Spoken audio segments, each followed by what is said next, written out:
Imagine a closed loop, a pathway for invisible energy. This is an electric circuit, the foundation of all our technology. It's governed by three key players: voltage, the electrical pressure pushing everything forward; current, the actual flow of charge; and resistance, the opposition that slows it down. The relationship between them is elegantly simple, described by Ohm's law. Voltage equals current times resistance. Think of it like water in a pipe. Increase the pressure, or voltage, and the flow, or current, increases. But if you squeeze the pipe, increasing resistance, the flow slows down. This single rule, V equals I times R, is the key to analyzing almost any simple circuit. Now, how we arrange the path matters.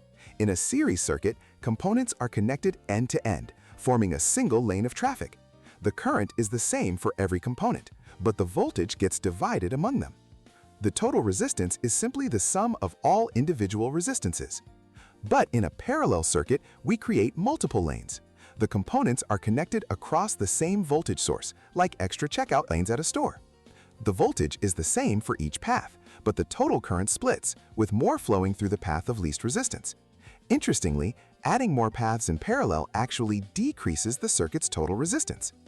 This flow doesn't just happen, it transfers energy.